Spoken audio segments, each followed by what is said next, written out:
여러분 안녕하세요. 예수 목사입니다. 네, 2주 동안 예수 그리스도 안에서 평안하셨지요.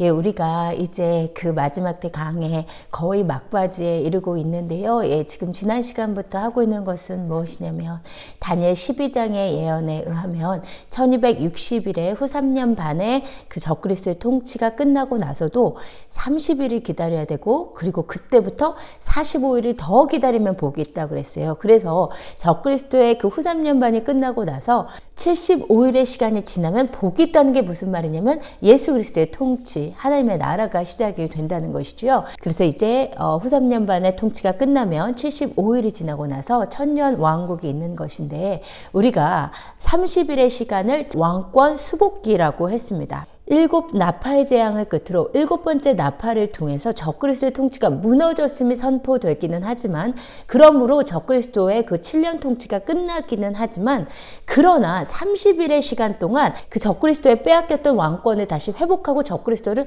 완전히 전멸시키는 시간이 있었어요. 그 30일의 기간 동안 7 대접 재앙이 쏟아졌고, 특별히 6번째 대접인 아마겟돈 전쟁을 통해서 이 적그리스도가 완전히 전멸을 하죠. 그게 30일 동안에 있는 7 대접 재앙이었습니다. 그리고 나서 그 다음에 오는 45일의 기간은 이제 천년 왕국의 통치를 위해서 예수님께서 왕권을 확립하시는 시간이에요. 그래서 제가 지금까지 계속 30일의 시간을 왕권 수복기, 45일의 시간을 왕권 회복기 이렇게 불렀었는데, 제가 그렇게 불렀던 이유가 이 왕권 수복기를 영어로 reclamation period라고 하고, 그 왕권 회복의 시간을 restoration period라고 하거든요. 그래서 그거를 이제 제가 번역한다고 그렇게 했는데, 생각을 해보니까 한국말에 수복이랑 회복이 똑같은 단어더라고요. 그래서 왜 이제 와서 왕권 회복기라는 말보다 왕권 확립기라는 말이 더 좋았겠다는 생각이 왜 이제 마지막 때가 끝나가는 이때에 드는지 모르겠어요. 예, 그래서 이제 30일의 시간이 그 왕권 수복기였고, 이 45일의 시간은 예수님께서 천년 왕국을 위한 그 정치 체제를 확립하시는 시간입니다. 그래서 그 가운데 있었던 일이 뭐냐면 양념소 심판, 그리고 지난 시간과 지난 시간에 보았던 그리스도의 심판되었어요. 오늘은 그 이후에 제가 믿기로는 천년 왕국이 시작되기 직전에 일어나는 가장 중요한 예언의 성취 중에 하나인 어린 양의 혼인잔치에 대해서 함께 나누도록 하겠습니다. 오늘 내용 정말로 중요하고요. 예수님께서 우리를 만드시고 예수님께서 이 인류 역사를 진행하신 이유가 바로 이 주님의 신부를 얻기 위함이셨어요. 그래서 이 주님의 신부를 얻고 그 신부들과 결혼하시는 이 어린 양의 혼인잔치가 정말 얼마나 중요한지 모르겠어요. 그래서 오늘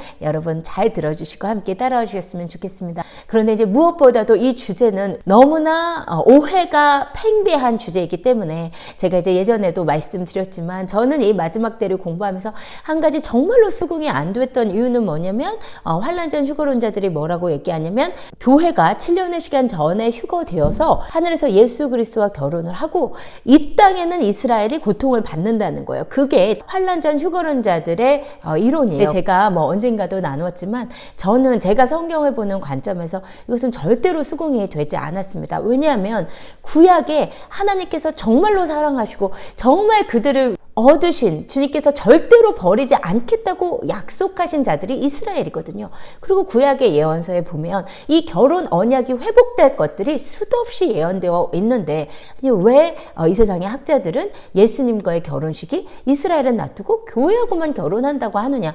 저는 이것을 절대로 수긍할 수 없었어요. 근데 이것에 대해서 정말로 많이 기도하고 정말 많이 알아보기 위해서 노력하고, 그리고 많은 자료를 찾는 가운데서 최근에 나온 중요한 연구 자료들을 바탕으로 제가 예수 그리스도와 결혼식이 교회뿐만 아니라 이스라엘도 함께 결혼함을 확신하게 되었고, 그리고 그 결혼식의 장소도 휴거된 성도들이 보좌 앞에서 하늘에서 결혼하는 것이 아니라 천년왕국 직전에 이 시온산에서 결혼한다는 것을 제가 구약의 예언서를 통해서 확신하게 되었습니다. 그래서 오늘 내용 너무나 중요합니다. 우리 함께 나눠보도록 하겠습니다. 이제 먼저 말씀드리고 싶은 것은 예수 그리스도 성경에서 말하는 예수 그리스도의 신부가 두 그룹이 있어요.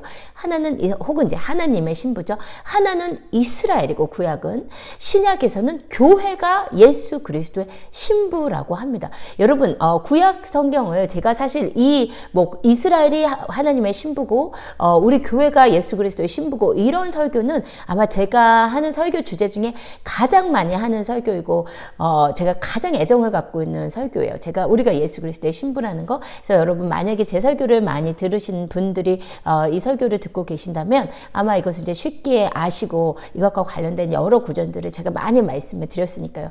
제가 썼던 책에도 제가 여기에 대해서 이제 많은 설명을 했습니다. 이제 그것에 대해서 이제 아주 축약적으로 말씀을 드리면, 구약에 하나님께서 이스라엘과 분명히 결혼하시고 이스라엘을 하나님의 신부라고 말씀하셨습니다.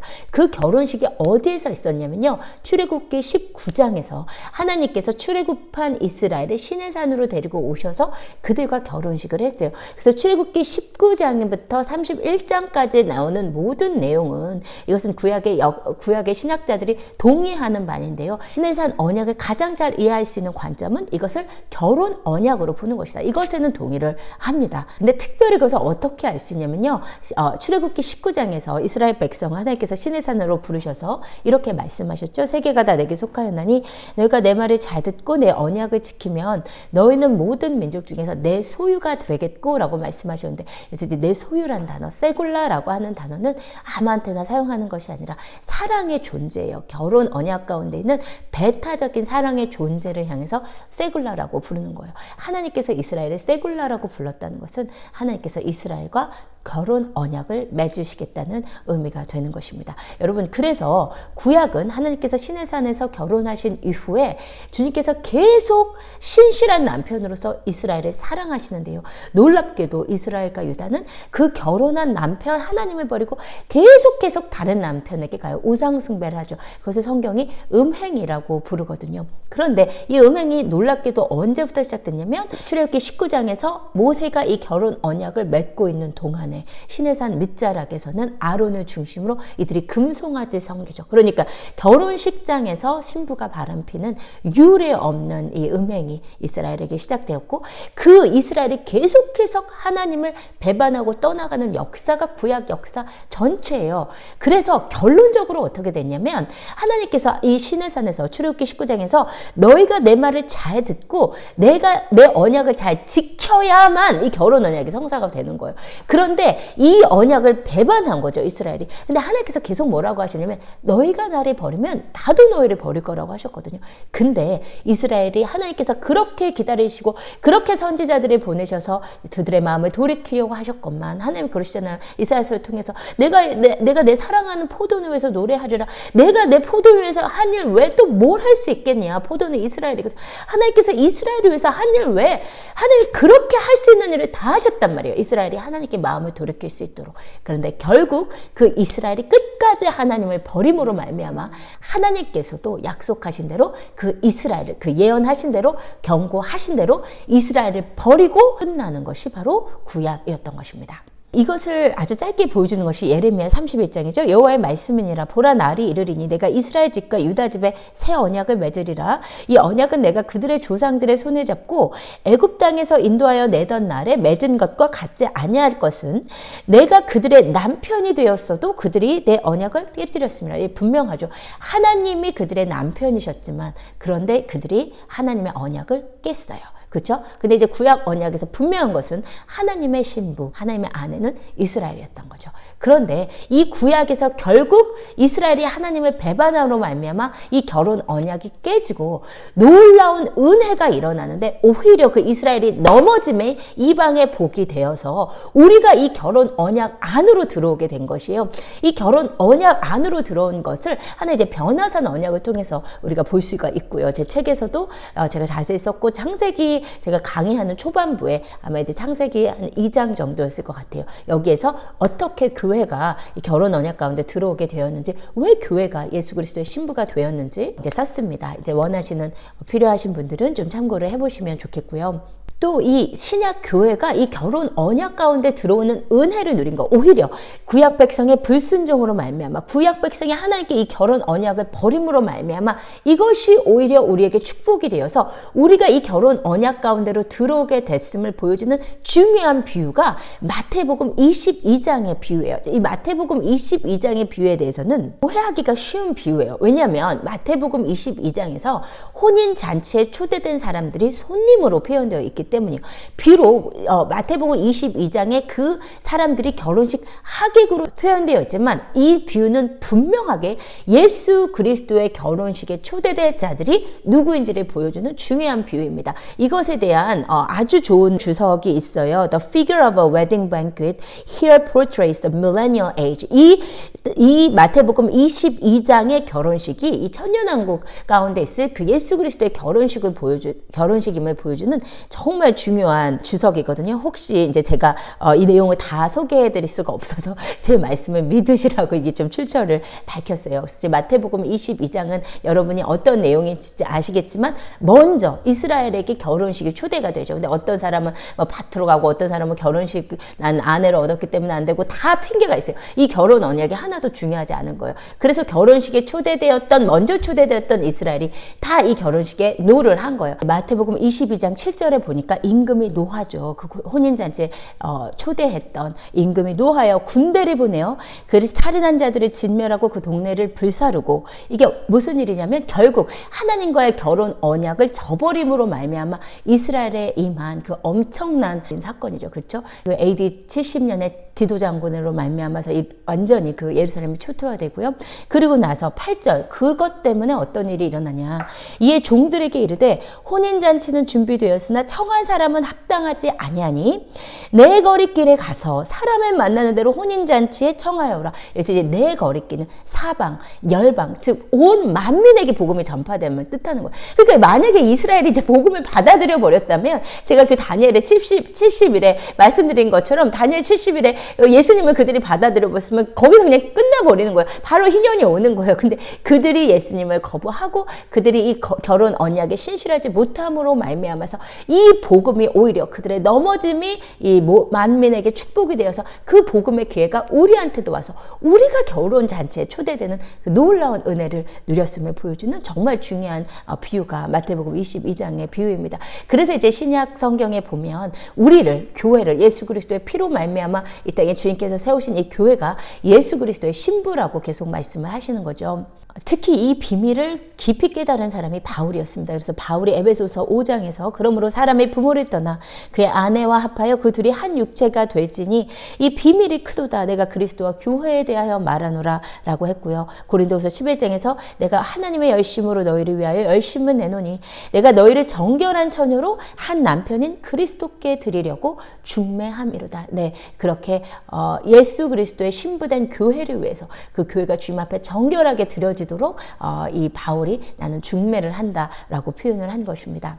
예, 결국 여기까지 봤더니 지금 우리가 이제 역사를 통틀어서 하나님의 신부가 이제 두 그룹이 있는 거예요. 구약의 이스라엘이 분명한 하나님의 신부고 신약의 교회가 분명한 예수 그리스도의 신부인데, 그러면 이게 어떻게 되느냐. 성경에 보니까 놀랍게도요. 이 두 그룹이 예수 그리스도의 말미암아 하나가 되는 한 세 사람을 이루어 예수 그리스도와 결혼하게 됨을 알려주고 있어요. 그게 에베소서의 말씀이죠. 그러므로 생각하라. 너희는 그때 육체로는 이방인이요. 지금 바울이 이방인에게 말하는 거예요. 너는 이제 생각해봐라. 너는 이방인이고 손으로 행한 할례를 받은 무리라 칭하는 자들로부터, 이들은 누구냐면 유대인들로부터죠. 유대인들로부터 할례를 받지 않은 무리라 칭함을 받는 자들. 쉽게 말하면 이방인들아, 너는 이방인이고 할례도 없는 자들이다. 그때 너희는 그리스도 밖에 있었고, 지금 무슨 얘기 아니면 우리 교회가 원래 이 결혼 언약 가운데 없었던 자라는 얘기를 하는 거예요. 너희는 그리스도 밖에 있었고 이스라엘 나라 밖의 사람이라 약속의 언약들에 대하여는 오해니요. 이게 무슨 말이에요? 원래 이 결혼 언약은 이스라엘과 하나님과의 언약이지 너희는 이 결혼 언약이랑 아무 상관없는 자들이었어. 또 세상에서 소망이 없고 하나님도 없는 자였는데, 근데 무슨 일이 일어나냐? 이제는 전에 멀리 있던 너희가 그리스도 예수 안에서 그리스도의 피로 가까워졌느니라. 아멘. 무슨 말이에요? 예수 그리스도의 피 때문에 결혼 언약 밖에 있던 우리가 결혼 언약 안으로 들어오게 되었음을 의미하는 것이죠. 그는 그는 우리의 화평이시라. 누구요? 예수 그리스도가 둘로 하나를 만드사. 이 둘은 뭐냐면 이게 유대인과 이방인이요. 절대로 섞일 수 없는 자들이죠. 유대인들이 얼마나 이방인들 그냥 아주 부정한 자들로 취급하잖아요. 율법이 없는 자들, 절대로 하나 될 수 없는 자들인데 예수 그리스도의 피로 말미암아 우리가 이 막힌 다음에 헐어지고 우리가 이 결혼 언약 안으로 들어왔어요. 우리가 접붙임을 받았단 말이에요. 그래서 예수 그리스도로 말미암아 이 원수가 된 둘이 하나가 된 거예요. 막힌 다음에 헐린 거예요. 그래서 그 중간에 막힌 담을 자기 육체로 예수 그리스도께서 죽음으로 허시고 법조문으로 된 계명의 율법을 폐하셨으니 이는 이 둘로 보세요. 자기 안에서 한 세 사람을 지어 화평하게 하시고 그래서 예수 그리스도의 피로 말미암아 우리 이방인과 유대인이 예수 그리스도 안에서 한 사람이 됐다는 거예요. 이제 하나가 이제 그러니까 구약은 하나님의 아내가 이스라엘이고 교회 이렇게 그 말이 합당치 않다는 거예요. 하나가 되어버렸다는 거예요. 또 십자가로 이 둘을 한 몸으로 하나님과 화목하게 하려 하심이라 원수된 것을 십자가로 소멸하시고 또 오셔서 먼 데 있는 너희 누구죠? 이방인에게는 평안을 전하시고 가까운 데 있는 자들 유대인들에게도 평안을 전하셨어요. 이는 그로 말미암아 우리 둘이 한 성령 안에서 아버지께 나아감. 아멘. 여러분 이게요. 둘이 하나 되어서 예수님과 결혼하는 거예요. 구약의 이스라엘과 신약의 예수 그리스도의 교회가 하나가 되어서 이제 한 몸을 이루어 아버지께 나아가는 놀라운 은혜를 이루게 된 거예요. 그러므로 이제부터 너희는 외인도 아니요 나그네도 아니요 오직 성도와 동일한 시민이요 하나님의 권석. 왜요? 우리 둘 다 예수 그리스도의 신부가 됐으니까. 우리는 하나님의 권석이 된 거죠. 이게 놀라운 이 한 세 사람의 예언은 정말로 바울이 놀라운 그 계시를 받고 쓴 거거든요. 이 하나님께서 이 놀라운 역사 경영의 지혜로 말미암아 이 이스라엘과 이 이방 교회가 어떻게 하나 되어서 한 신부로 예수 그리스도의 결혼식에 참석하는지를 보여주는 정말로 중요한 말씀이 되겠습니다. 이제 그 다음으로 중요한 내용은 무엇이냐면요. 이 어린 양의 혼인잔치의 시점이 어떻게 되느냐. 아까 말씀드린 것처럼 환란 전 휴거론에서 이게 너무나 팽배한 그 오해이기 때문에 제가 계속 말씀드린 거예요. 제가 어려서부터 늘 그렇게 들어왔기 때문에 저는 이제 들을 때마다 너무 이해가 안 되는 거예요. 하나님께서 어떻게 내가 구약을 읽어보니까 하나님이 이스라엘 절대 결코 버리지 않는다고 하셨는데 손바닥에 새겼다. 젖먹이는 어미가 자식을 잃을지라도 나는 너희를 잊지 않는다. 아무리 그래도 하나님 그렇게 말씀을 하셨는데 어떻게 그리고 하나님이 이스라엘이 하나님을 버렸으니까 그러면 하나님을 버리셨나? 근데 구약의 예언서들을 계속 읽어보면 그 결혼 언약이 반드시 다시 회복되리라고 하는데 그런데 이 세상의 신학에서는 계속 교회가 휴거된 후 예수 그리스도와 결혼하고 이 땅에서는 이스라엘이 엄청나게 고통을 받는다. 이게 저는 절대로 합당하지 않았던 거예요. 근데 성경을 봤더니 정말 이게 옳은 말이 아니에요. 성경 어디에도 휴거된 성도들이 보좌 앞에서 결혼한다는 어떠한 근거도 찾을 수가 없어요. 어린 양의 혼인잔치가 일어나는 시점에 대한 말씀은 여러분이 잘 아시듯이 요한계시록 19장인데요. 거기에 분명히 결혼식이 언제 있는지가 나와 있어요. 보세요. 요한계시록 19장 2일 후에 내가 들으니 하늘의 허다한 무리의 큰 음성 같은 것이 있어 이르되 할렐루야 구원과 능력이 우리 하나님께 있도다. 그의 심판은 참되고 의로운지라 음행으로 땅을 더럽게 한 큰 음녀를 심판하사 자기 종들의 피를 그 음녀의 손에 갚으셨도다 하고 두 번째로 할렐루야 하니 그 연기가 세세토록 올라가더라. 또 24장로와 네 생물이 엎드려 보좌에 앉으신 하나님께 경배하여 이르되 아멘 할렐루야 하니 보좌에서 음성이 나서 이르시되 하나님의 종들 곧 그를 경외하는 자들아 작은 자나 큰 자나 다 우리 하나님께 찬송하라 하더라. 또 내가 들으니 허다한 무리의 음성과도 같고 많은 물소리에도 같고 큰 우레소리에도 같은 소리로 이르되 할렐루야 주 우리 하나님 곧 전능하시니까 통치하시는도다. 그 다음에 우리가 즐거워하고 크게 기뻐하며 그에게 영광을 돌리세 어린 양의 혼인 기약이 이르렀고 그의 아내가 자신을 준비하였으므로 그에게 빛나고 깨끗한 세마포 옷을 입도록 허락하셨으니 이 세마포 옷은 성도들의 옳은 행실이로다 하더라. 천사가 내게 말하기를 기록하라. 어린 양의 혼인잔치에 청함을 받은 사람은 복이 있도다 하고 또 내게 말하되 이것은 하나님의 참되신 말씀이라. 여기 보세요. 지금 요한계시록 19장에서 뭐라고 얘기하냐면 어린 양의 혼인 기약이 이르렀음이 선포돼요. 여러분 질문이요. 어린 양의 혼인 기약이 이르렀다. 어린 양의 혼인 그 약속의 때가 진짜 됐다는 거 아니에요. 그러면 지금 어린 양의 혼인잔치가 이미 있었던 거예요? 아직 안 일어난 거예요. 아직 안 일어난 거죠. 어린 양의 혼인 계약이 이르렀음이 선포된다는 것은 뭐냐면 이제 어린 양의 혼인 잔치가 있을 거잖아요. 그게 요한계시록 19장인데 그러면 요한계시록 19장에서 어린 양의 혼인 잔치가 이제 있을 거라고 광고하는 시점이 뭐였냐면 이 일 후예요. 그렇죠? 아까 본 요한계시록 19장 1절에서 그럼 그 이 일 후에가 어떤 시점이었는지 다시 생각을 해보면요. 우리가 이제 요한계시록의 구조에서 15장, 16장에서 7대접 재앙이 있었어요. 그죠? 아마겟돈 전쟁으로 이제 원제 적군이 무너지고, 그 다음에 17장, 18장은 주제장으로서 이 아마겟돈 전쟁 때 온전히 무너지는 적그리스도 세력의 이 어떤 뭐라고 하죠? 그 근거지, 본거지인 음녀 바벨론에 대한 설명이에요. 근데 그 음녀 바벨론이 이미 무너진 거예요. 요한계시록 16장에서. 근데 그 음녀 바벨론이 어떤 곳이었냐를 더 자세히 설명한 게 요한계시록 17장, 18장이란 말이에요. 그렇다면 실질적으로 요한계시록 17장, 18장은 주제장이니까 지금 시간적으로는 어떤 상태냐면 요한계시록 15장, 16장, 즉 7 나팔 재앙이 있었던 거예요. 자, 7 나팔장이 있고 나서 요한계시록 19장 1절에서 이 일 후예요. 그렇다면 이 일 후에는 뭐예요? 요한계시록 15장 16장에서 7 대접재앙이 있어요.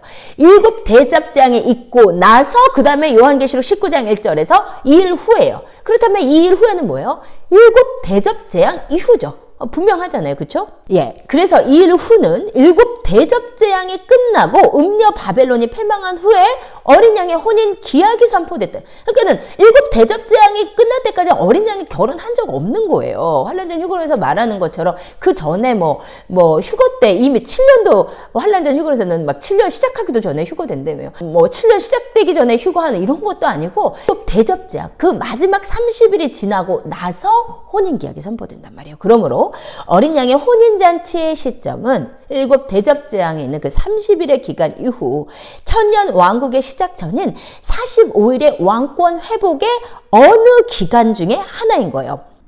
이것을 또 분명히 보여주는 구절이요. 마태복음 26장 29절에서 예수님께서 하신 말씀이에요. 예수님 뭐라고 하셨냐면 그러나 너희에게 이르노니 내가 포도나무에서 난 것을 이제부터 내 아버지의 나라에서 새 것으로 너희와 함께 마시는 날까지 마시지 아니하리라. 예, 여러분 이제 우리가 곧 구약에 나타난 어린 양의 혼인잔치의 예언들을 볼 건데요. 진짜로 너무너무 중요한 예언들이거든요.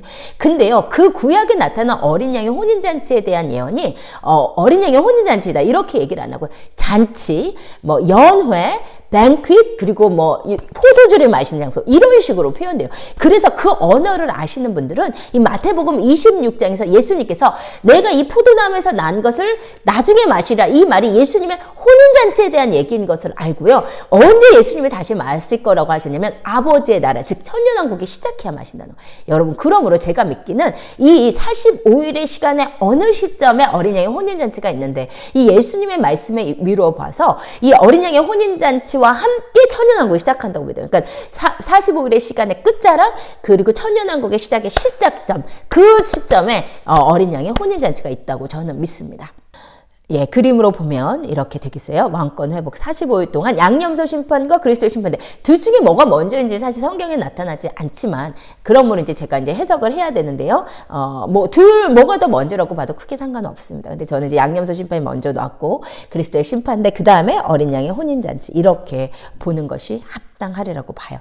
예, 그러면 이제 또 중요한 내용, 너무나 오해가 팽배한 내용, 어린 양의 혼인잔치의 장소요. 어린 양의 혼인잔치가 어디에서 일어나는지가 너무나 중요한데요. 이것을 우리가 해석하면 안 돼요. 왜냐하면 성경이 분명하게 어린 양의 혼인잔치가 어디에서 있는지를 알려주고 계시거든요. 예, 구약의 예언들을 봐야 됩니다. 이사야 4장 여호와께서 거하시는 온 시온산과 모든 지폐 위에 여러분 보세요.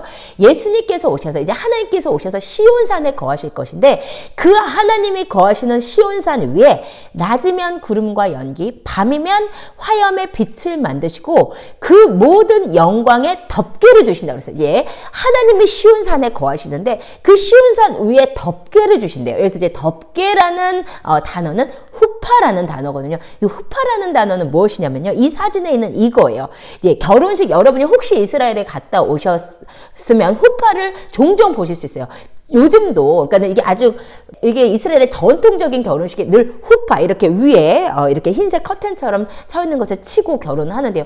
요즘의 결혼식에도 이 후파를 많이들 사용하더라고요. 제가 이제 이스라엘에 갔을 때도 이 후파를 세우는 것을 많이 봤어을 그러니까 이 후파 밑에서 결혼을 해요. 그러므로 이 후파라고 하는 것은 결혼식장의 장소를 의미해요. 그런데 아까 본 이사야서 4장에서 뭐라고 하셨냐면, 하나님이 거하는 시온산 위에 후파가 세워졌다. 이것은 무엇이냐면요, 이 시온산에서 하나님께서 이스라엘과 교회, 이 한 세 사람과 결혼하시고 이곳에서 천년왕국을 이루심을 보여주는 거예요. 이것에 대해서 J.A. Moyer, The Prophecy of Isaiah라고 이제 중요한 이사야 주석서에서 이분이 너무나 이 부분에 대한 설명을 잘 하셨어요. 뭐라고 하셨냐면, 이 후파는 always denotes the marriage chamber. 항상 이 후파는 결혼식한 그 밀실, 결혼식 그 장소를 표현한다는 말로 이 이사야 4장이 하나님께서 이스라엘과 그리고 교회와 결혼식 하는 것을 부인할 수 없는 것이라고 이제 설명을 했습니다. 예, 이사야 25장에서도요, 만군의 여호와께서 이 산에서, 이 산이 어디냐면 시온산이죠. 만민을 위하여 기름진 것과 오래 저장하였던 포도주로 연회를 베푸시리니. 제가 아까 말씀드렸죠. 구약의 어린 양의 혼인잔치가, 이게 어린 양의 혼인잔치 이렇게 나오지 않고, 근데 구약을 읽다 보면 연회, 포도주, 잔치론 얘기 되게 많이 나와요. 이게 어린 양의 혼인잔치 얘기하는 거예요. 포도주로 연회를 베푸시느니. 어디서요? 이 산에서. 이 산이 어디요? 시온산. 예, 시온산에서 분명히 어린양의 혼인잔치가 있는 거예요. 곧 골수가 가득한 기름진 것과 오래 저장하였던 맑은 포도주로 하실 것이며. 아까 예수님께서 마태복음 26장에서 하셨던 말씀이랑 연결이 되죠. 예수님께서 내가 아버지의 나라에서 포도나무에서 난 것을 먹을 때까지, 너희랑 함께 마실 때까지 이제 안 마시겠다. 우리 교회랑 우리 이스라엘이랑 이 신부들이랑 마시겠다는 것이죠. 그 말씀이에요. 주 여호와께서 모든 얼굴에서 눈물을 씻기시며 자기 백성의 수치를 온 천하에서 제하시리라. 여호와께서 이같이 말씀하셨느니라. 예, 그래서 이제 아까 제가 언급했던 J.A. Moyer의 The Prophecy of Isaiah에서도 뭐라고 하냐면, Isaiah looks back to the covenant banquet of Exodus 24. 이게 진짜 중요한 말인데요. 무슨 말이냐면, 제가 아까 출애굽기 19장에서 이스라엘이 시내산에서 결혼식을 하고 나서 그 다음에 쭉 출애굽기 31장까지 다 이제 결혼 언약의 얘기거든요. 그런데 그 가운데 출애굽기 24장에 무슨 얘기가 있냐면, 70장로들을 하나님께서 직접 초대해서 이 70장로들이 하나님의 임재 앞에서 먹고 마시는 장면이 나와요. 이것을 구약학자들은 뭐라고 보냐면, 결혼 언약 가운데 있었던 피로연이라고 보거든요. 그런데 오늘 이 주석서에서 뭐라고 얘기하고 있냐면, 이사야 25장에서 이 산에서 포도주를 마시는 바로 이것이 출애굽기 24장에 있었던 그 결혼식 연회를 표현하는 것이라고 얘기하고 있는 거죠. 그래서 결혼식이 시내산에서 있는 것이 분명합니다. 예, 그 다음에요, 이제, 방금 조금 보긴 했지만, 어린 양의 혼인잔치에 대한 구약의 예언들 너무나 중요하거든요. 몇 가지 좀 살펴보겠습니다. 먼저 이사야 54장, 두려워하지 말라. 내가 수치를 당하지 아니하리라. 놀라지 말라. 내가 부끄러움을 보지 아니하리라.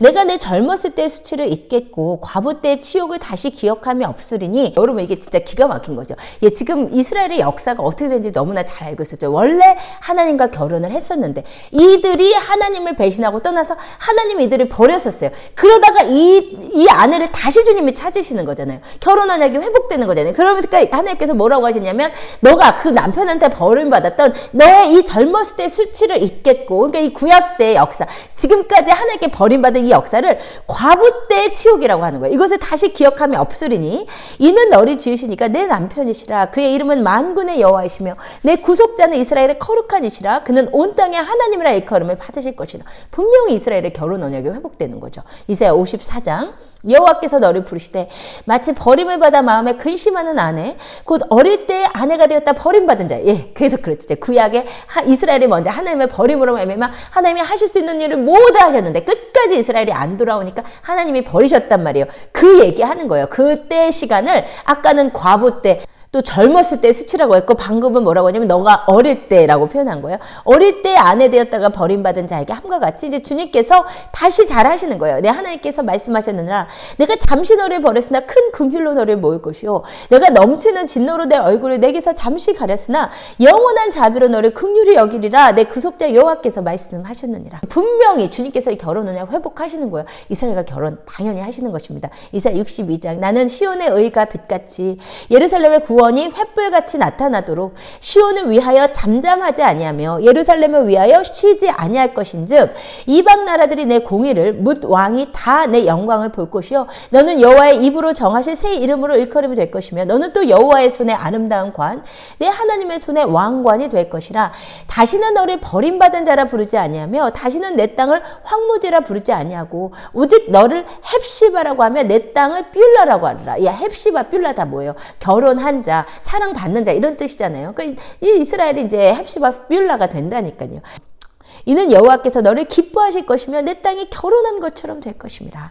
이사야 62장 5절 마치 청년이 처녀와 결혼함 같이 내 아들들이 너를 취하겠고 신랑이 신부를 기뻐함 같이 내 하나님이 너를 기뻐하시리라. 호세아 2장 내가 내게 장가들어 영원히 살되 공의와 정의와 은총과 긍휼히 여김으로 내게 장가들며 진실함으로 내게 장가들리니 내가 여호와를 알리라. 아멘. 분명하죠. 분명히 이스라엘이 끝까지 이제 말을 안 듣고 아마겟돈 에 와서야 온 전민족이 멸해지기 일보 직전에 이제 예수님께 회개하고 돌아오기는 하지만 어쨌든 이 이스라엘이 하나님의 그 소원대로 하나님께서 약속하신 대로 절대로 하나님께서 이스라엘을 버리시지 못하시기 때문에 이스라엘과 결혼을 하는 것입니다. 이렇게 해야 이제 성경이 말이 되는 거죠. 성경에 이제 계속해서 하나님께서 이스라엘을 버릴 수 없고 내가 손바닥에 새겼고 내 눈이 새초부터 새말까지 예루살렘에 있고 그 하나님께서 아브라함과 다윗에게 이 언약을 이루셔야 되는 하나님께서 어떻게 이스라엘을 버리고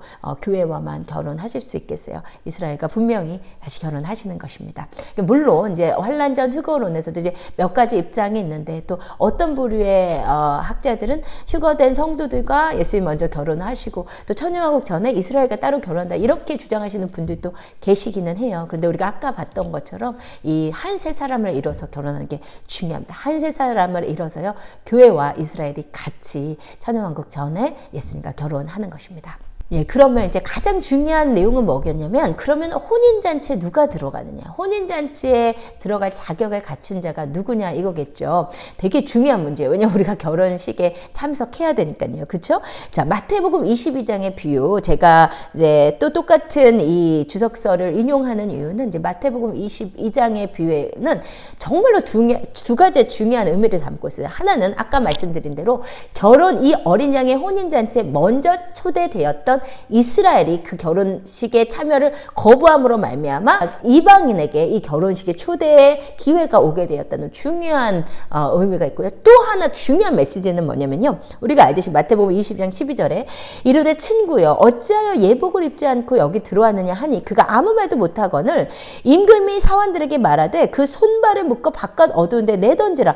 거기서 슬프며 이를 갈게 되리라. 이 말씀이죠. 두 번째 중요한 이 비유가 주는 메시지는 이 어린 양의 혼인잔치는 이 두 번째 이 비유가 주는 중요한 메시지는 이 어린 양의 혼인잔치는 반드시 흰옷 입은 자만 참석할 수 있다는 거예요. 이 두 가지에 너무나 중요한 메시지가 있음에도 불구하고 여기 이제 초대된 것으로 표현된 사람들이 신부가 아닌 그 하객으로 표현되어 있다는 이유로 이게 예수 그리스도의 결혼식임을 자꾸 놓치고 그 의미를 잘 안 받아들이려고 한단 말이에요. 근데 이제 제가 이제 인용하는 논문을 보시면 여러분이 더 이제 깊이 아실 수 있겠지만 제가 설명을 드리자면 그 비유는 사실이 아니죠. 그러니까는 비유는 그 가운데서 주님께서 주시고자 하는 메시지가 있는 것이지 비유에 있는 세세한 장치들이 현실과 1대1로 매치가 되는 것은 아닙니다. 우리가 그리스도의 당연히 신부가 맞고 손님이 아니지만 주님께서 그렇지만 이 이야기이기 때문에 여기 이제 말이 되게 하기 위해서는 이제 손님들이어야 되잖아요. 신부들이 많을 수가 없잖아요. 그러니까 이 손님들로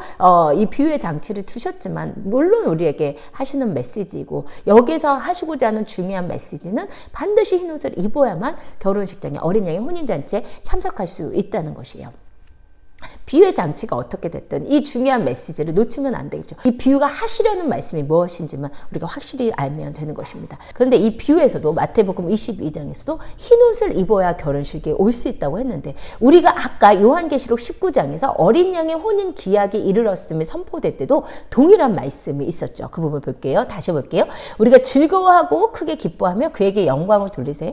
어린 양의 혼인 기약이 이르렀고 그의 아내가 자신을 준비하였습니다. 여러분 보세요. 결혼식에 누가 참석할 수 있냐? 누가 예수 그리스도의 신부가 될 수 있냐? 자신을 준비해야만 신부가 될 수 있어요. 그런데 자신을 준비한 자들의 모습이 어떠냐면 그에게 빛나고 깨끗한 세마포 옷을 입도록 허락하셨으니 이 세마포 옷은 성도들의 옳은 행실이로다. 네, 분명하죠. 예, 어린 양의 혼인 잔치에 이 구약의 이스라엘과 신약의 교회가 한 세 사람을 이루어서 결혼식장에 참석을 하는 것인데, 즉 누구예요? 구약의 이스라엘. 그 이스라엘은 언제 회개했어요? 아마겟돈 전쟁 직후에 하나님께 온전히 회개하는 거죠. 그리고 휴거되었던 성도, 휴거되었던 교회, 그죠? 그리고 그 휴거 당시에 준비가 안 돼서 휴거가 못 됐을지라도 이 땅에 남아있는 동안 자신을 준비하고 옳은 행실을 입은 교회들이 또 있겠죠. 그들이 다 함께 한 세 사람을 이루어서 결혼을 하는 것인데, 중요한 것은 뭐냐면 준비되어야만 하는 거예요. 허인 옷을 입어야만 결혼식에 참석할 수 있다는 거예요. 이게 분명한 거예요. 왜냐하면 이제 요한계시록 7장에 우리가 그 휴거되었던 성도들의 모습이 보좌 앞에 있는 모습을 봤었잖아요. 그때도 뭐라고 했냐면, 이후에 내가 보니 각 나라와 족속과 백성과 방언에서 아무도 능히 셀 수 없는 큰 무리가 나와서 흰 옷을 입고 있었어요. 그러니까 흰 옷을 입은 자만 휴거될 수 있었던 것이고, 흰 옷을 입은 자만 결혼식에 참석할 수 있는 거예요. 근데 그 흰 옷을 입는다는 게 무엇이냐? 사실 이제 요한계시록 19장에서 너무 분명하게 말씀하셨죠. 흰 옷을 입는다는 것이 무엇이냐면 옳은 행실을 가지는 것이다. 이게 다른 얘기가 아니에요. 왜냐면 제가 예전에 휴거에 대해서 하면서 누가 휴거되는가라는 그 설교를 할 때 자세히 말씀드렸는데요.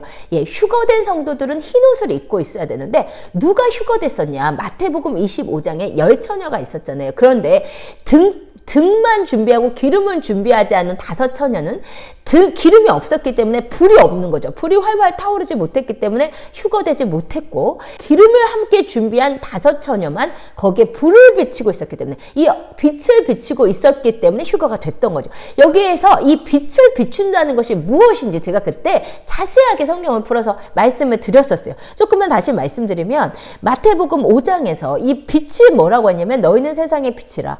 산 위에 있는 동네가 숨겨지지 못할 것이요 사람의 등불을 켜서 말 아래에 두지 아니하고 등경 위에 두나니 이러므로 집안 모든 사람에게 비치느니라. 이같이 너희 빛이 사람 앞에 비치게 하여 그들로 너희 착한 행실을 보고 하늘에 계신 내 아버지께 영광을 돌리게 하라. 너무나 분명하게 이 빛이라는 것이 착한 행실이라고 말하는 거예요. 우리가 계속 보고 있는 옳은 행실, 이게 바로 흰옷, 이게 준비된 성도의 모습이라는 거예요. 요한복음 3장, 그를 믿는 자는 심판을 받지 아니하는 것이요 믿지 아니하는 자는 하나님의 독생자의 이름을 믿지 아니하므로 벌써 심판을 받은 것이니라. 그 정죄는 이것이니 곧 빛이 세상에 왔을 때 사람들이 자기 행위가 악함으로 빛보다 어둠을 더 사랑한 것이라. 여러분, 빛은 예수 그리스도예요. 빛은 이 세상과 구별되는 예수 그리스도예요. 그런데 사람들이 자기가 행위가 악하기 때문에 빛에서 멀어졌다. 행위 얘기하는 거예요. 이 세상과 구별되는 행위가 있느냐.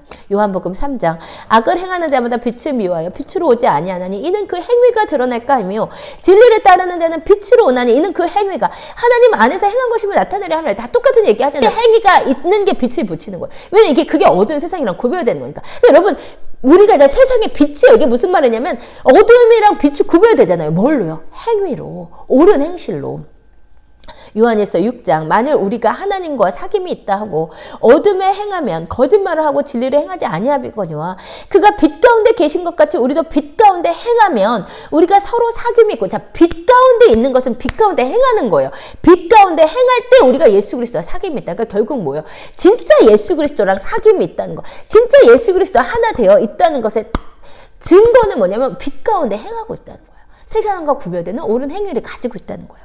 그 아들 예수의 피가 우리를 모든 죄에서 깨끗하게 하실 것이요 빛 가운데 있다 하면서 그 형제를 미워하는 자는 지금까지 어둠에 있는 자예요. 이 형제를 미워하는 거, 빛의 행위가 없는 거라는 거예요. 그의 형제를 사랑하는 자는 빛 가운데 거하여 자기 속에 거리낌이 없으나 그의 형제를 미워하는 자는 어둠에 있고 또 어둠에 행하며 갈 곳을 알지 못하나니 이는 그 어둠이 그의 눈을 멀게 하였습니다. 그래서 로마서 13장, 또한 너희가 이 시기를 알거니와 자다가 깰 때가 벌써 되었으니 되었으니 이는 이제 우리의 구원이 처음 믿을 때보다 가까웠음이라. 밤이 깊고 낮이 가까웠으니 그러므로 우리가 어둠의 일을 벗고 빛의 갑옷을 입자. 빛의 갑옷을 입는다는 게 뭐야? 어둠의 일을 벗는다는 것. 즉 빛의 행실을 갖는다는 거. 그래서 그 다음 구절에 빛의 행실이 나오는 거예요. 낮에와 같이 단정히 행하고 방탕하거나 술 취하지 말며 음란하거나 호색하지 말며 다투거나 시기하지 말고 오직 주 예수 그리스도로 옷 입고 정욕을 위하여 육신의 일을 도모하지 말라. 예, 육신의 일을 도모하는 것이 어둠이에요.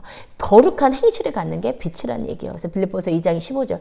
이는 너희가 흠이 없고 순전하여 어그러지고 거스러진 세대 가운데 하나님의 흠 없는 자녀로, 세상에 흠 없는 자녀로 옳은 행실을 가지고 나타나는 게 그들 가운데 빛들로 나타나는 것이에요. 여러분 너무나 분명하죠. 여러분 그래서 휴거는 누가 되느냐? 그때 말씀드리기를 분명히 빛을 비추고 있어야 된다. 그 빛은 무엇이냐? 이 어둠의 세상과 구별되는 옳은 행실이다. 그 옳은 행실을 갖고 있는 자만 휴거가 되고, 그 휴거된 성도, 이 휴거라고 하는 것 자체가요, 나팔절이라는 것 자체가 예수님께서 결혼식을 위해서 신부를 데리고 오는 거거든요. 여러분 그래서 아마 이제 환란전 휴거론에서 휴거된 성도가 바로 결혼한다고 본 이유가 뭐냐면, 이제 나팔절이라는 것 자체가, 나팔절의 다른 의미가 로시 하샤나죠. 다른 의미가 어린 양의 대관식이라는 뜻도 있고 메시아의 결혼식이라는 뜻도 있어요. 나팔절이라는 거 로시 하샤나 자체가.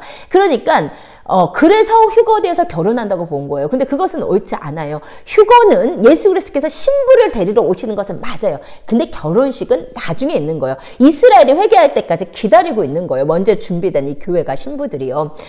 이스라엘이 이 첫째 아들들이 나중까지 이제 속을 썩이는 거죠. 근데 어쨌든 그 결혼, 그 휴거의 장면을 보면 제가 책에도 썼지만 이스라엘의 1세기의 결혼식에 신부를 안아가지고 가죠. 신부를 들어 올려요. 그래서 니스윈이라고 하는데 마치 그것처럼 결혼할 신부를, 준비된 신부를 들어 올려서 데리고 가시는 것이 바로 이 휴거란 말이에요. 그런데 누가 휴거가 되느냐는 결국 누가 주님과 결혼하느냐에 똑같은 얘기가 되겠죠. 누가 휴거가 되냐? 옳은 행실을 입은 자, 빛을 들고 있는 자. 누가 주님과의 결혼식에 있느냐? 옳은 행실에 있는 자, 준비된 자. 여러분 그래서 성경은 동일하게 예수 그리스도의 신부는 흰 옷을 입고 있어야 된다. 옳은 행실을 가져야 된다고 말씀하시는 거예요. 그러면 여기에서 많은 분들이 막 이제 막 핏대를 들면서 뭐 이단 아니냐 이러면서 얘기할 수 있죠. 왜냐하면 우리는 솔라 피데 너무 천주교에서 종교 개혁을 일으키고 이제 나온 우리 개신교, 특별히 우리 그 리폼 테올로지, 우리 그 뭐 솔라 피데, 우리 믿음으로 말미암아 구원받지, 무슨 행위로 말미암아 구원받느냐? 지금 그렇게 얘기하면 행위로 말미암아 구원받는 게 아니냐? 그러면서 이제 막 핏대를 올리면서 이제 막 뭐 이단 아니냐 이러면서 이제 싸우시는 거죠. 근데 저는 이제 뭐 이게 글쎄 한 7년 정도 전에 아주 그냥 뜨거웠던 논쟁이죠, 한국에서. 그런데 저는 그런 논쟁 할 필요 없다고 믿어요. 왜냐하면 그런 논쟁 할 시간에 그냥 제가 그때 누가 휴거되는가 그때 말씀드린 것처럼 사복음서 읽어보세요. 예수님이 얼마나 행위를 많이 말씀하셨는지. 그러면 이제 누가 질문하죠. 그럼 진짜로 행위로 구원받는다는 얘기 하냐? 거기에 대한 답을 제가 할 필요가 없어요. 왜냐하면 야고보가요 너무 시원하게 답을 해주고 있기 때문에 저는 뭐 따로 할 말이 없습니다. 야고보서 보세요. 내 형제들아, 만일 사람이 믿음이 있노라 하고 행함이 없으면 무슨 유익이 있으리요? 그 믿음이 능히 자기를 구원하겠느냐? 뭐예요? 행위가 없는 믿음은 구원받은 믿음이 아니라는 거예요. 행위가 없는 믿음은 진짜 믿음이 아니라는 거예요. 구원 얻은 믿음이 아니라는 거예요. 이와 같이 행함이 없는 믿음은 그 자체가 죽은 것이다. 명확하잖아요. 그 다음에 19절 보세요. 아주 속이 시원해요. 내가 하나님은 한 분이신 줄 믿느냐? 믿음이 있다. 어떤 사람이죠? 나 믿음 있어요. 나 예수님이 나를 위해서 돌아가신 건 믿어요. 내 주일, 나 교회에 주일날도 자주 가요. 나 지금 물론 내 삶에 좀 문제들은 있고 그렇지만 구원받는 거 아닙니까? 이렇게 물어보실 수 있잖아요. 근데 지금 야고보가 이러는 거예요. 네가 하나님 믿는다고? 잘했다. 귀신도 그거 믿는다 이러는 거예요. 허탄한 사람아, 행함이 없는 믿음이 헛것인 줄을 알고자 하느냐? 내가 보거니와 믿음이 그의 행함과 함께 일하고 행함으로 믿음이 온전하게 되었느냐. 뭐래요? 믿음이 행함과 함께 일한다. 그러니까 믿음과 행함은 동전의 양면. 진짜 믿음이 가져지면 행함이 따라오게 된다는 거예요. 믿음과 행함이 같이 일한다는 거예요. 26절, 영혼 없는 몸이 죽은 것 같이 행함이 없는 믿음은 그 자체가 준 거. 행함이 없으면 믿음이 아니라는 거예요. 그렇잖아요. 저는 이 말씀을 믿습니다. 저는 제가 만난 예수님은 나는 믿어요. 근데 내 삶은 지금 엉망이지만 나 예수님 믿습니다. 나 예수님 믿는 그 고백이 있으니까 천국 가겠죠. 저는 제가 아는 신앙은 그런 신앙 아닙니다. 물론 제 삶에도 아직 해결되지 않은 죄들이 있을 거고 주님 보시기에 아직 완벽하지 않고 저의 그 가장 큰 약점은 성령님의 뜻보다 항상 내 의지와 내 열정과 내 열심이 막 앞서서 가는 거. 주님께서 너무나 싫어하시는데 그게 그렇게 안 고쳐주네요. 그렇지만 제가 만난 하나님은 뭐냐면 내가 하나님을 만난 그 순간부터 주님께서 내 삶을 제가 이제 중학교 1학년 때 하나님 만났다고 책에 썼잖아요. 그때부터 하나님께서 내 삶을 파고 들어오셔서 내 삶의 모든 영역을 간섭하시고 내 삶의 모든 영역을 바꿔가시기 시작하신 하나님이 결국 전부가 되어버리시는 것으로 나를 이끌어가는 거예요. 그러니까 나 믿는데 근데 내 삶은 마음대로 살아. 근데 내가 믿는다고 하니까 구원받겠지. 이런 신앙은 저는 모르는 신앙입니다. 성경에서는 찾아볼 수 없는 신앙이에요. 여러분 그래서 진짜 열처녀 중에 50%만 휴거되잖아요. 이거 성경에 사실 많이 쳐주신 것 같아요. 교회 다닌다고 다 휴거되는 거 아니에요. 교회 다닌다고 다 어린 양의 신부로 준비되는 게 아니에요. 진짜 살아있는 신앙이란 말이에요. 솔직히 결국 말하면 여러분 진짜 살아 계시냐 이 말이에요. 진짜 어떻게 살아있을 수 있냐. 열처녀 비유에서 얘기하잖아요. 기름을 들어야 된다는 거예요. 성령님이 내 안에 오시면 성령님께서 나를 다 다스리기 다 주장하시기 시작하시잖아요. 내가 뭐 좀 상사 좀 째려봤던 거, 내가 좀 입에서 좀 험한 말 나왔던 거, 내 머리로 음란한 생각한 거, 내가 내 마음 고집 피우고 내가 악하게 사는 거, 내 모든 것을 성령님께서 간섭하시고 주장하시고 나를 주님의 뜻대로 흰옷 입은 신부로 나를 막 바꿔 가시는 거잖아요. 그런 자들이 예수 그리스도와 결혼하는 거예요. 그러니까 우리가 요거를 빨리 해야 되는 거예요. 빨리 해야 우리가 이제 휴거가 되는 거죠. 그렇잖아요. 우리 예수 그리스도의 신부라니까요. 아무하고나 결혼하겠어요? 여러분 예수 그리스도의 신부로 준비된 자만 결혼하는 거예요. 다음 시간에 하겠지만 천년왕국에 들어간다고 해서 다 예수 그리스도의 신부로 들어가는 게 아니에요. 여러분 신부로 결혼하는 자들은 한정돼 있어요. 준비된 자들 누구예요? 이스라엘이랑 휴거됐던 성도들 그리고 휴거가 일어날 당시에는 준비가 안 돼서 휴거 못했지만 그 시간에 이 땅에 있으면서 흰옷을 입은 자들 흰옷 입고 준비돼야만 결혼식 하는 거예요. 안 그런 사람은 마태복음 22장처럼 너 어디 흰옷 안 입고 여기 왔냐. 흰옷 안 입은 사람은 결혼을 못하게 돼 있어요. 여러분 그래서 여러분이 하도 우리가 지금 이렇게 삶이 편하고 막 그런데 누가 그렇게 주님 앞에 눈물 뿌려 기도하고 누가 내 자신을 쳐서 잘 안 복종시키잖아요. 그러니까 주님께서 마지막에 이 후 3년 반에 이 적그리스도의 통치를 허락하셔서 주님의 성도들이 빨리 준비되라고 하나님께서 주신 시간이 이 3년 반이에요. 여기에서 우리가 흰옷을 주님께서 아주 거의 강제적으로 입히고 그 다음에 우리를 휴거시켜 가시는 것이에요. 근데 그때 이제 흰옷 그때까지 못 입었으면 이제 그 땅에서 너무 고생하다 이제 나중에 뭐 이스라엘이 아마겟돈에서 회개할 그쯤에 흰 신부로 준비되어 가지고 이제 이스라엘과 함께 이제 결혼 시기에 오겠죠. 휴가 안 됐던 성도들은. 그래서 여러분 정말 주님께서 저는 이게 이렇게 해야지 성경이 맞다고 봐요. 여러분 성경을 정말 성령님의 조명 가운데 읽어보세요. 그 정말 요즘 뭐 인터넷에 보면 뭐 이상한 또 뭐 기독교 미디어들 정말 저는 진짜 가슴을 쳐요. 가슴을. 근데 여러분 성령님의 조명하신 가운데 우리 인간의 지혜가 아니고 성령님의 조명하신 가운데 성경을 보시면서 주님께서 진짜 우리에게 요구하시는 것이 뭐냐. 나 믿으니까 행위 없어도 돼. 이거는 믿음과 행위를 구분하는 것 자체가 우리 인간이 만들어 놓은 논쟁이고 성경에 그런 거 없어요. 진짜 믿음은 행위와 함께 간다는 거잖아요. 진짜 우리가 예수님의 그 생명력이 우리 안에 있으면요. 우리 안에 누룩이 들어오면은 그것을 전부 부풀게 하는 것처럼 예수 그리스도의 그 복음의 씨가 들어오면 예수 그리스도의 그 찐 성령님의 충만하심이 우리 안에 들어오면 우리 다 바꾸시는 그게 하나님의 나라거든요. 우리가 하나님 나라 되는 거예요. 여러분 그래서 여러분 꼭 흰옷 입으시기를 원합니다. 오늘도 진짜 풀어지지 마세요. 준비되어서 깨어 준비하라고 주님께서 마지막 때 계속 말씀하시는 그 깨어 준비하라는 것은요. 여러분 흰옷 입으시라는 거예요. 옳은 행실을 가지라는 거예요. 근데 물론 우리 힘으로 안 되기 때문에 여러분 완전히 성령님 준비하세요. 나의 모든 삶을, 나의 마음 전부를 성령님께 드리세요. 그때 성령님께서 오셔서 우리를 주님의 거룩한 신부로 준비시켜 나가실 것입니다. 그렇게 살아있는 계시와 지혜가 넘치는 매일의 삶을 사신 여러분 되시기를 간곡히 부탁드리고 축복드립니다. 다음 시간에 그러면 저는 천년왕국에 대한 말씀으로 여러분께 찾아오겠습니다. 샬롬 마라나타.